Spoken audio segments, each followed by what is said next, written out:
ለምንድነው ወንጌል አቅም ያጠረው? እንዲህ ድክምክም ያለብን ለምንድነው? ሰዎች አይለወጡም። ለምን? የተለወጠ ማየት ስላልሆነላቸው ስላልቻሉ፣ የተለወጠ ሰው ስላልሰበካቸው፣ ከተለወጠ ሰው መዝሙር ስላልሰሙ፣ ከተለወጠ ሰው ጸሎት ስላልተደረገላቸው፣ የተለወጠ ሰው ከፊታቸው እንደ ምሳሌ እንደ ሞዴል ሆኖ ስላልታያቸው የብዙ ሰዎች ህይወት አይለወጥ።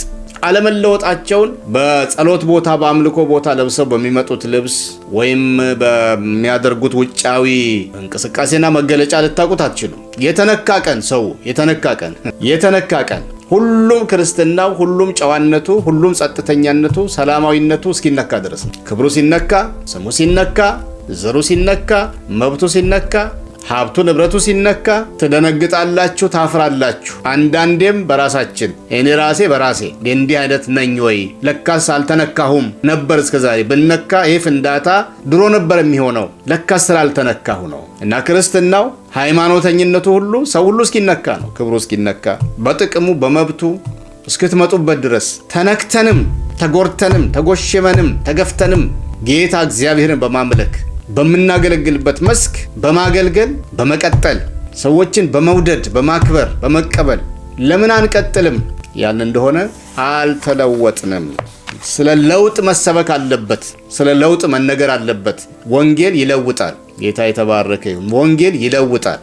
መንፈስ ቅዱስ ይለውጣል። ከነምናምናችን አትንኩት እየተባለ አትንኳት እየተባለ እንደ ለባበስን ሳይገላለጥ በቃ እንዲሁ እንደተለባበስን እንድንኖር አይደለም። አስፈላጊ ሆኖ ሲገኝ የሚወልቅ ነገር አለ ከህይወታችን የሚወልቅ። ሐዋርያ ጳውሎስ መጀመሪያ አውልቁ አለ። አሮጌውን አውልቁ አለ። ኃጢአተኛውን ልብስ፣ የክፋትን ልብስ፣ የአመፅን ልብስ፣ ተንኮል ያለበትን፣ ትዕቢት ያለበትን፣ ሐሜት ያለበትን፣ ክፋት ያለበትን፣ ጥል፣ ቂመኝነት ያለበትን ይህንን ልብስ ወይም ይህን ማንነታችሁን ምን አድርጉ? አውልቁ መጀመሪያ አለ። ከዚያ ቀጥሎ ታጠቡ አለ። እንዴት ነው የምንታጠበው? ንስሐ ይባላል። ስላለፈው ድካሜ፣ ስላደረግኩት ኃጢአት፣ ስላለፍኩበት ትክክል ያልሆነ መንገድ ሁሉ በእግዚአብሔር ፊት እየተናዘዝኩ እየጠቀስኩ። አንዳንዱ ኑዛዜ ሲባል አይናገርም፣ ዝርዝሩን አይናገርም፣ ምክንያቱም ስለሚያሳፍር ደግሞ አያምንም ብዙ ሰው። በጣም የሚገርመኝ ነገር በዚህ ቅርብ ዘመናት በጣም ያስተዋልኩት ነገር ሰው ሁሉ ማለት በሚቻል ደረጃ ራሱን አያውቅም። በጣም የሚገርመኝ በጣም የገረመኝ በዚህ ቅርብ ዓመታት ወደዚህ ያስተዋልኩ የመጣሁት ነገር ሰው ራሱን አያውቅም። ሁሉም ለራሱ የሚመስለው መልአክ ነው። ትክክል አይደለሁም፣ ተሳስቻለሁ፣ አጥፍቻለሁ ብሎ የሚል ሰው ከስንት አንድ ነው። አይታይም። አገርን የሚያህል ትልቅ ነገር ንዶ፣ ቤተክርስቲያንን የሚያህል ህብረትን የሚያህል አፍርሶ በትኖ፣ ሌላው ቀርቶ ቃል የገባለትን ትዳሩን በትኖ፣ ሌላም በዚህ ምድር ላይ አሉ የሚባሉ ክፋቶችን ሁሉ አድርጎ የሚገርማችሁ ነገር ሲጠየቅ እኔ አይደለሁም እሱ ነው እሷ ናት እነሱ ናቸው እንጂ እኛ አይደለንም እኔ አይደለሁም ነው። የሚገርመው ነገር ይሄ መሃል በገባ የሚባል ጨዋታ አለ። ኳስ በልጅነታቸው ወጣቶች ሆነን መሃል በገባ አሁንም የእግር ኳስ ክለቦች ቡድኖች ሜዳ ላይ ገብተው ጨዋታ ወይም ውድድሩን ከመጀመራቸው በፊት ይጫወታሉ። ማለት ሰውነታቸውን ያፍታታሉ። መሃል በገባ በጣም የተለመደ ነው። መሃል በገባ በተቻለ መጠን ኳሱ እኔ ጋር እንዳይቆይ መምታት አለብኝ። አለዚያ እግሬ ስር እንዲስር ከተቀማሁ እኔ መሃል ገባለሁ። የሚገርማችሁ ነገር የዘመኑ ክርስትና የዘመኑ አማኝ መሃል በገባን የሚጫወት ነው የሚመስል። በፍጹም በምንም አይነት አንቺ መባል አይፈልግም። ኃጢአት የሚባለውን ኳስ ቶሎ ይጠልዘዋል፣ ወደ ሌላው ቶሎ ይመታዋል፣ ያርቀዋል ከራሱ። ስለዚህ እውነተኛ ንስሐ የለም፣ እውነተኛ ጸጸት የለም። ስለዚህ በንስሐ እውነተኛ ንስሐ ባለበት ደግሞ የልጁ የኢየሱስ ክርስቶስ ደም ከኃጢአት ሁሉ ምን ያደርጋል? ያነጻል። ኃጢአት የለብንም ብንል ራሳችን እናስታለን፣ ቃሉንም ሐሰተኛ እናደርገዋለን። ነገር ግን በኃጢአታችን ተጸጽተን ብንናዘዝ ግን ይቅር ሊለን ከአመፃም ሁሉ ሊያነጻን የታመነና ጻድቅ ነው ይላል። የልጁም የኢየሱስ ክርስቶስ ደም ከኃጢአት ሁሉ ያነጻል። ኢሳይያስም ላይ እንደተጻፈው ኃጢአትን ስለ እኔ ስለ የምደመስስ እኔ ነኝ፣ ከደመሰስኩት በኋላ ተመልሼ አላስበውም ይላል። ምስራቅ ከምዕራብ እንደሚርቅ ሰማይ ከምድር ከፍ እንደሚል እንዲሁ ኃጢአታችን ከኛ አራቀ ይላሉ መዘምራኑ፣ ዘማሪዎቹ በመዝሙር መጽሐፍ። እና ወገኖቼ እውነተኛን ኑዛዜ በጸጸት የሆነ በማመን በመቀበል ኃጢአተኝነትን፣ ድካምን አምኖ በመቀበል የሚደረግን ኑዛዜ ጌታ እግዚአብሔር ቅጽበት አይፈጅበትም፣ ይቅር ይላል።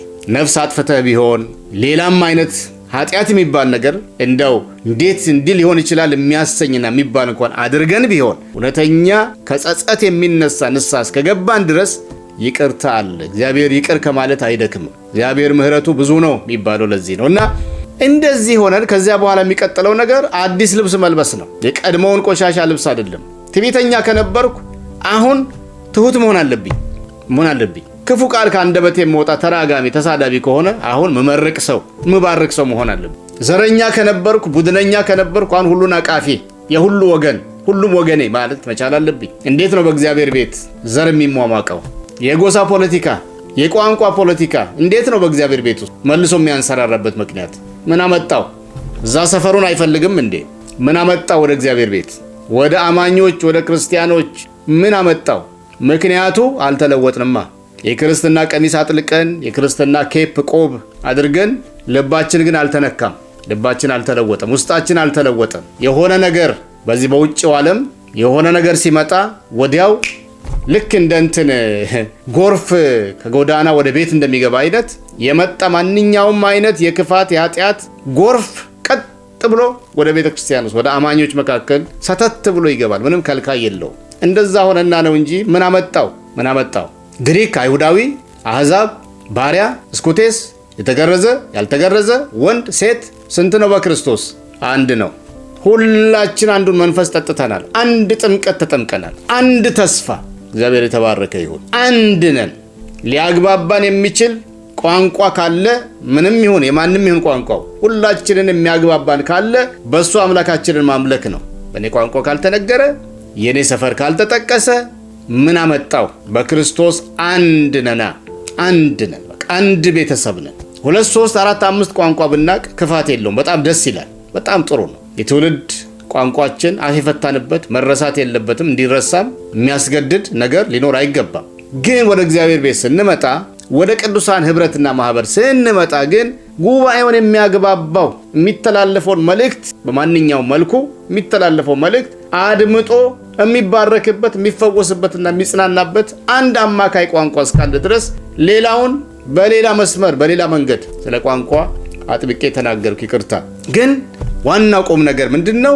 ድሮ ዘረኛ ከነበርኩ አሁን ሁሉን አቃፊ መሆን አለብኝ። ትዕቢተኛ ከነበርኩ አሁን ትሁት መሆን አለብኝ። ንፉግ ከነበርኩ አሁን ሰጪ ለጋሽ መሆን አለብኝ። ዳተኛ ከነበርኩ አሁን ትጉህ ሰራተኛ መሆን አለብኝ። ሌባ ከነበርኩ አሁን ሰርቼ ደክሜ አግኝቼ ከዛ በኋላ መጽሐፍ እንደሚል የሰረቀ ከእንግዲህ ወዲያ አይስረቅ ነው አይደል እንዴ? ነገር ግን ለጎደለው እንዲያካፍል በየቀኑ እየሰራ ይድከም በእጆቹ ይላል ሐዋርያው በሰጠው ሐዋርያዊ ምክር። ስለዚህ ለምንድነው ከዘመኑ ክርስትና ምስክርነት ተለወጥኩ የሚል የማይሰማው ነው? ከመዝሙሩ ጋር አያይዤ አልተለወጥንም ነው መልሱ። ስላልተለወጥን ያልተለወጠ ሰው ምኑን ተለወጥኩ ብሎ ሊናገር ይችላል? እና እንዲህ ብዬ ማቆም የለብኝም። ተለወጡ፣ እንለወጥ።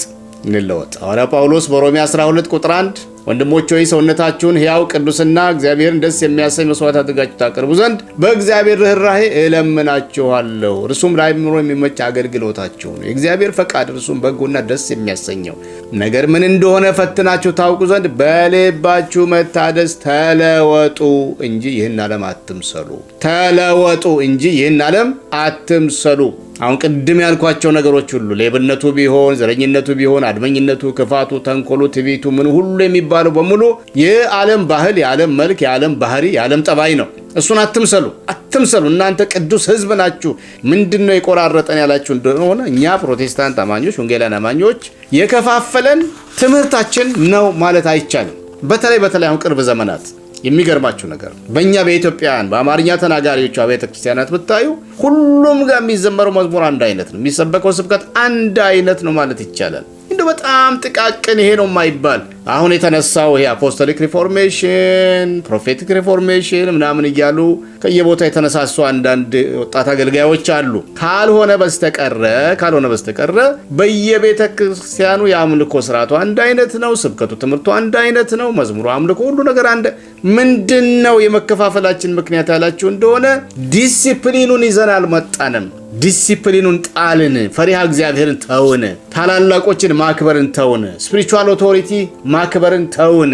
መደማመጥ ተውን። በጣም በሚያሳፍር በሚያሳዝን ሁኔታ ነው የተበታተን ነው። ስለዚህ ዲሳይፕል መሆን ዲሲፕሊን ከመሆን ጋራ በጣም የተያያዘ ነው። ከማለት ጋራ በጣም የተያያዘ ነው ብዬ ደጋግሜ ተናግሬያለሁ። ስለዚህ የህይወት የልብ ለውጥ፣ የአስተሳሰብ ለውጥ ይሄ ነው የሚያስፈልገንና በዚህ ላይ ሁላችንም አጥብቀን እንድንሰራ በጌታ አደራላችኋለሁ። ባለፈው ሳምንት የቆምነው ጌታችን ኢየሱስ ክርስቶስ በሉቃስ 9:23 ላይ በኋላዬ ሊመጣ የሚወድ ቢኖር አንደኛ ራሱን ይካድ፣ ሁለተኛ መስቀሉን ይሸከም፣ ሶስተኛ ዕለት ዕለት ይከተለኝ። ጌታ ኢየሱስ ክርስቶስ ከእኔ ተማሩ ባለበት ትምህርቱ ውስጥ እኔ በልቤ የዋህ ትሑትም ነኝ፣ ለነፍሳችሁ ረፍትን ታገኛላችሁ፣ ቀንበሬ ልዝብ ሸክሜ ቀሊል ነው። ከእኔ ተማሩዋል። ምንድን ነው የምንማረው ከሱ? ትህትና፣ ፈሪሃ እግዚአብሔር፣ ሕግን ስርዓትን ማክበር፣ ሰዎችን ማክበር፣ ተግቶ መስራት። ሌሊት ጫካ እያደረ እየጸለየ ቀን እየወጣ ያስተምር ነበር፣ ይፈውስ ነበር። ስለዚህ ለጸሎትም ቦታ አለው፣ ለአገልግሎትም ቦታ አለ። ከነዚህ ሁሉ ጋር በተጣጣመና በታረቀ መንገድ የደቀ መዝሙርነት እግዚአብሔርን አክብሮ ክርስቶስን አስደስቶ አስከብሮ መኖር ዲሳይፕልሺፕ። ብዙ ነው የምንናገረው ወደፊት ስለ ደቀ መዝሙርነት። ምንድነው ደቀ መዝሙርነት ማለቱ? ትርጉሙ ላይ እንነጋገራለን ወገኖች። ዋናው ዓላማዬ ክርስትናችን ዘመዋል፣ ተጣመዋል። ከነስማችን ፕሮቴስት ማድረግ ማለት ተቃዋሚ ማለት ነው፣ መቃወም ማለት ነው። እርግጥ ነው ክፉ ነገር እንቃወማለን፣ ኃጢአትን እንቃወማለን፣ ሰይጣንን ስራ እንቃወማለን። ግን የምንቃወመውን ባለየንበት ሁኔታ ሁሉንም ነገር መቃወም፣ ሁሉንም ማውገዝ፣ መወጋገዝ፣ መሳደድና መጣላት በጣም ያበዛንበት ዘመን ነውና ልንመለስ ያስፈልጋል። ዲሲፕሊን ያስፈልገናል። ስርዓት መያዝ አለብን። መሪዎችን እንዲመሩ ከመረጥና ካስቀምጥን በኋላ ልንሰማቸው ያስፈልጋል። እኛው መራጭ፣ እኛው ሿሚ፣ እኛው ሰያሚ፣ እኛው ደግሞ አፍራሽ፣ እኛው አደፍራሽ ማብቃት አለበት።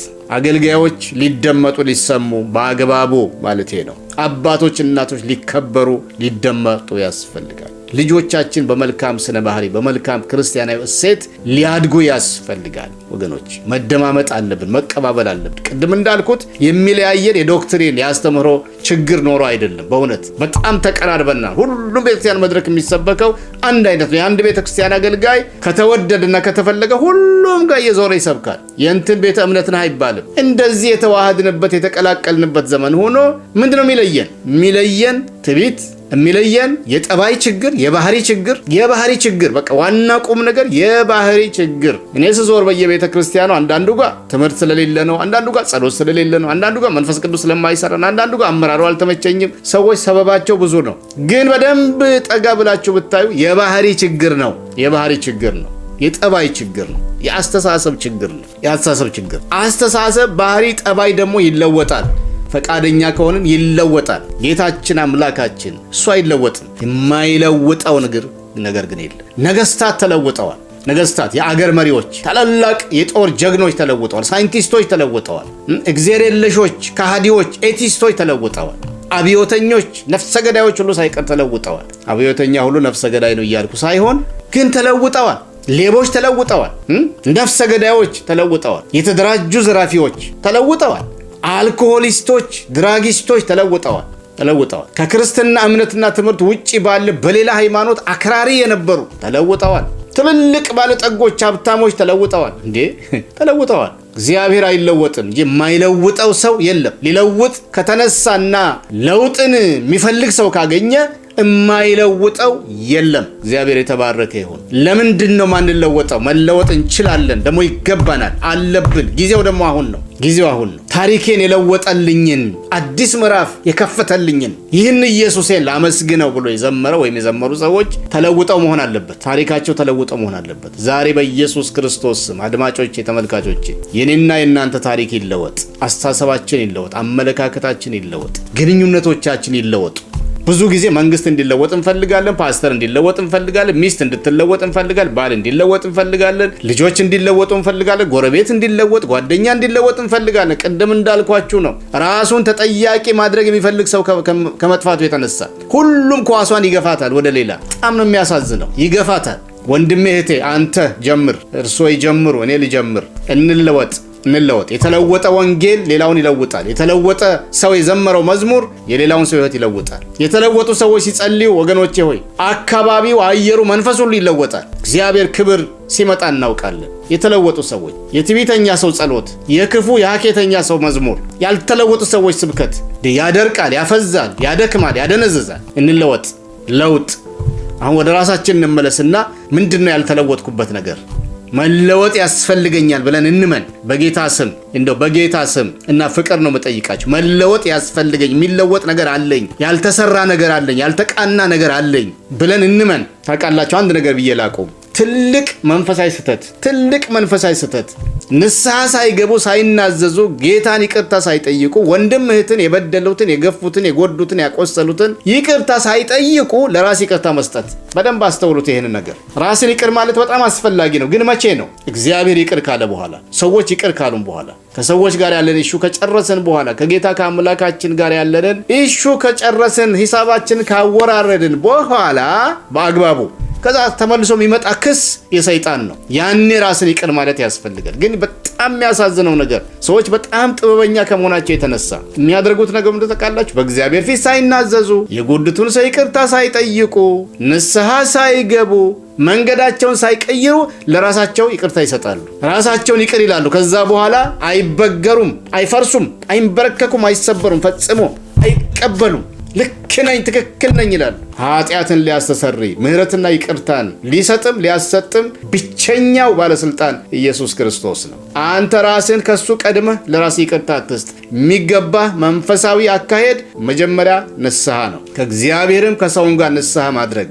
ከዚያ በኋላ ነው እግዚአብሔር እንደማረህ ስታረጋግጥ። ኮርስ እግዚአብሔር ንስሐ የሚገቡትን የሚናዘዙትን ሁሉ ይምራል። ቀድም ብያለሁ። ከዛ በኋላ ለራስ ይቅርታ ትሰጣለህ። እግዚአብሔር ያነጻውን አንተ አታርክሰው እንደተባለ እግዚአብሔር ያነጻውን ይቅር ያለውን ማን ነው የሚኮንን? እግዚአብሔር የተባረከ ይሁን እና እንለወጥ። ስለ ለውጥ ነው ዛሬ እንድናስብ የፈለግኩት። የሚለውጥ ጌታ ቅዱስ የእግዚአብሔር መንፈስ በቤታችን በጓዳችን ያገኘን። ክብር ለእግዚአብሔር ይሁን። እግዚአብሔር ይባርካችሁ። ይህን መልእክት ለሌሎች አስተላልፉ ወገኖቼ።